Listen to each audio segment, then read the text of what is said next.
काम क्रोध अहंकार लोभ का ये खूब बुना दिया जाल तने। एक बहन ने अपनी आत्मकथा बताई, इस सत्संग को सुनकर। 5 दिन का सत्संग किया था हमने एक जगह, तो सत्संग को वो सुनती रही, उसमें वो नास्तिक हो चुकी थी।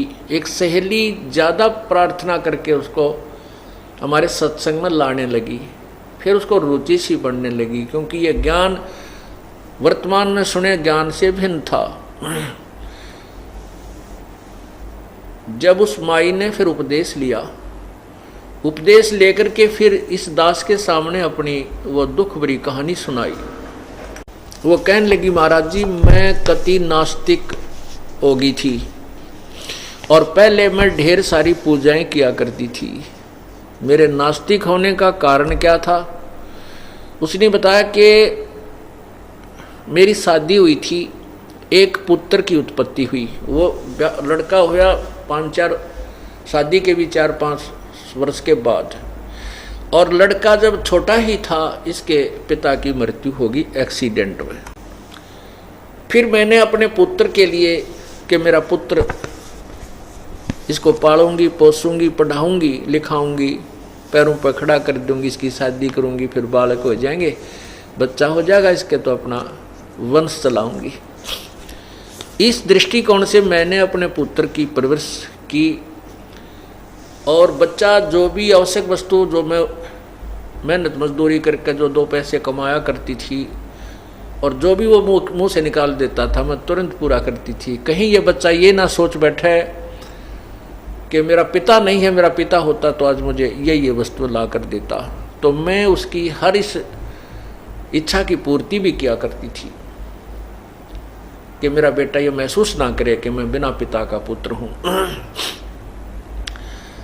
जब वो लड़का +2 में पढ़ रहा था, उसने बच्चों की देखा देखी मोटरसाइकिल लेने की जिद लगा दी।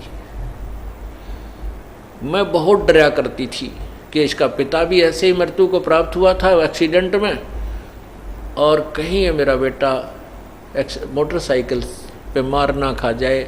लेकिन बच्चे ने जिद बहुत कर दी।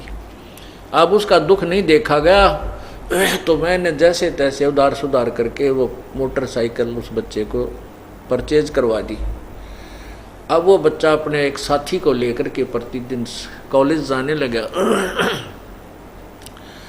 प्रतिदिन की तरह एक दिन भी वो बच्चा अब रोटी खा के बच्चे को खाना खिलाया, मैंने खाना बना रही थी,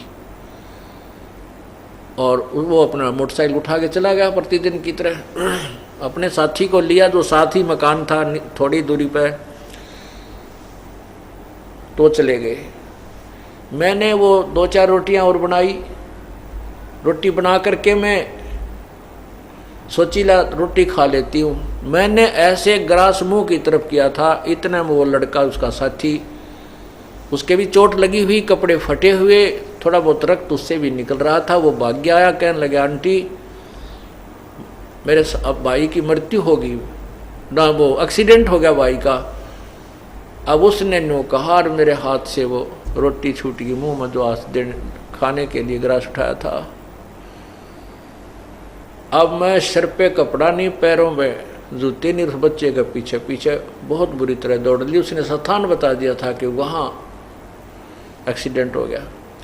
वहाँ गई तो वहाँ मोटरसाइकिल बुरी तरह टूटी हुई पड़ी थी, बच्चा नहीं था। पता चला कि वो किसी हॉस्पिटल, नज़दीक ही एक अस्पताल था सरकारी, वहाँ लेकर गए हैं। वहाँ जाकर पता चला कि वो जाते ही पता लग गया कि उसकी मृत्यु हो चुकी है। कहते मैंने द्वार, उस हॉस्पिटल की द्वार का टक्कर मारी, मेरा सिर फट गया, बेहोश हो गई, 7 टाँके आए मेरे सिर में। उसके बाद रो रो का बुरा हाल हो गया। और जितनी भी पूजाएं मैं किया करती थी, ठाक है मैंने कुर्डिया पर फेंक दियो, देवताओं की मूर्ति मारती, और वो पितरों की जितने भी पूजाएं मैं करती थी, क्योंकि मैं ढेर सारी पूजाएं करती थी। मैंने कोई स्थान नहीं छोड़ा, जिसने भी जो बता दिया कि वहाँ भी जाइए वहाँ भी जाइए, सारे सब पूजाएं मैं करती थी, देवी देवताओं की, ब्रह्मा विष्णु जी की, शिव जी की, हनुमान जी की, संतोषी माता की, शेरावाली माता की, बाबा श्याम जी की, यानी जो भी हरिदास जी की, गरीबदास जी की, यानी जहाँ भी जिसने मुझे नियर बाई बताया मैं उड़े जाया करती कि हे भगवान मेरे बच्चे की लंबी आयु देना। परमात्मा कहते हैं आए है कि जो खावे ताको, जो बख्शक ताको विश्वासा, और जो रक्षक उसते ये फिरे उदासा। जो इनको खाता है, जो भक्षक है, उसको तो ये भगवान मान रहे हैं काल को तो, और जो रक्षक है कबीर परमात्मा उससे उदास फिरते हैं, कहते हैं ना तू भगवान नहीं है। भगवान तो यही है, ब्रह्म है, और ब्रह्मा विष्णु महेश ही प्रभु हैं। क्या कहते हैं परमात्मा, मैं रोवत हूं सृष्टि को, ये सृष्टि रोवे मोहे। गरीबदास इस वियोग को समझ न सकता कोई। गरीबदास जी महाराज कबीर परमात्मा के विषय में बता रहे हैं। गरीबदास जी को कबीर परमेश्वर ने यह ज्ञान बताया, उसका आगे वो वर्णन कर रहे हैं कि कबीर परमात्मा ये कहते हैं कि मैं तो अपनी प्यारी आत्माओं को रोता फिरता हूँ कि तुम मेरे बच्चे हो, मेरी आत्मा हो, तुम मेरे पास आ जाओ, तुम मेरे ज्ञान को ग्रहण करो, मैं तुम्हें अपने सतलोक में ले चलूँगा।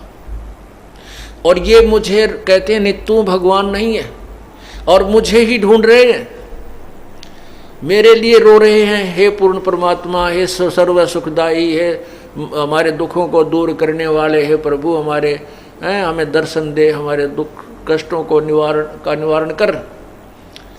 ये मुझे ढूंढ रहे हैं और मैं इनको ढूंढ रहा हूँ। हमारे बीच में जो अज्ञान का ये पर्दा, ये भीत द्वार खड़ी कर दी, ये टूटे बिना बात नहीं बन सकती। मैं रोवत हूँ सृष्टि को, ये सृष्टि रोवे मोहे। और गरीबदास जी कहते हैं, कबीर भगवान जो कह रहे हैं, हमारे इस वियोग को, हमारे इस बिछड़े हुओं को कोई नहीं समझ पा रहा। हम एक दूसरे से बिछड़े हुए हैं, ये मेरे से दूर हो गए। अब इनका मुंह काल ने मेरे से विपरीत कर दिया, उल्टा ज्ञान इनके हृदय में ठोक ठोक कर भर दिया, ये भगवान को नहीं समझ पा रहे।